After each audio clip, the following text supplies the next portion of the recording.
Hi there, Henry. It's Andre here. I hope you're doing well.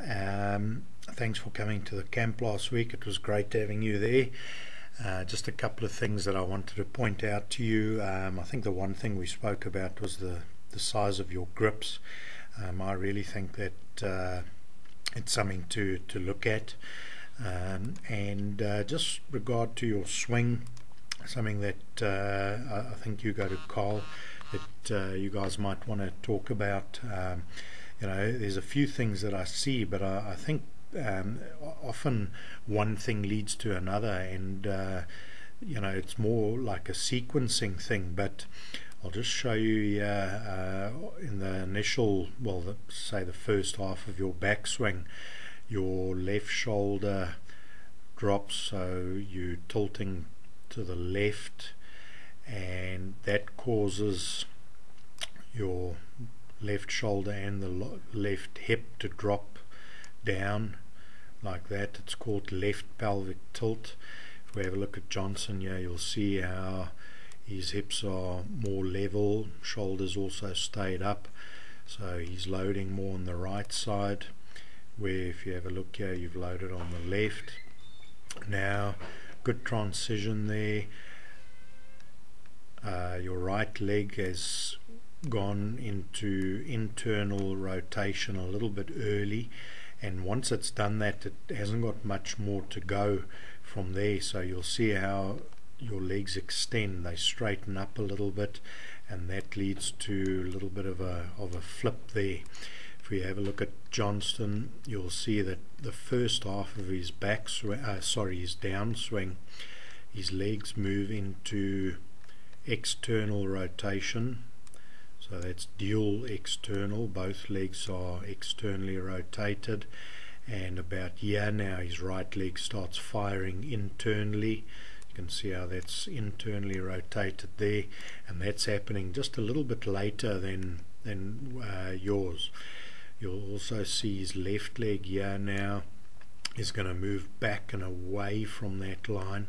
So what that's doing is that's allowing his hips to rotate through impact. And if you have a look at his impact position there, he's got quite a bit of shaft lean, and that's with a driver. So with an iron he'll probably have a bit more, and he's got a very stable release through the impact point there. I don't know if I really want to show you too much more. That's quite a bit there, but if we just have a look at the back view,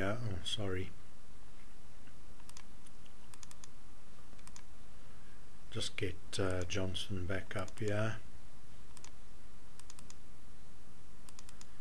Sorry, I know it's going. There we go.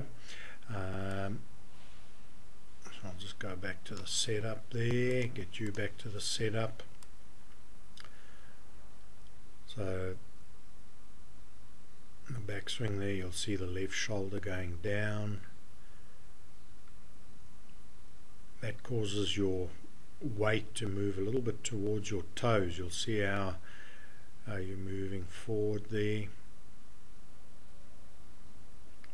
I like the hand and arms movements coming down. You've got the club slightly behind your hands there.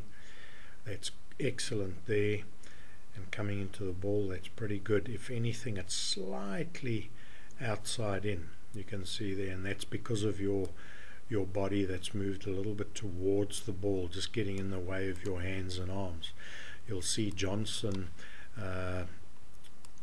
literally moves up and away from the ball. If just using his head as a reference there, you'll see he moves up and away. He'll move down, but he doesn't go closer to the ball. So when he comes down, his arms have got loads of room there. His right elbow's in front of his hip there. So the club head now is going to come slightly from the inside online. Very little rolling through impact there. So his club face is very stable, and that's what you need to develop that consistency that you're after. It's definitely something that I think you can develop. Like something else you do here that's really good is the club face. You close it nice and early, so that's good. You've got a lot of good things going on there. and your TPI results I thought were also very good. I think you actually stood out in the group. So keep going with it, and work on a couple of these things, and I think you'll see a big improvement. Thanks a lot. Cheers.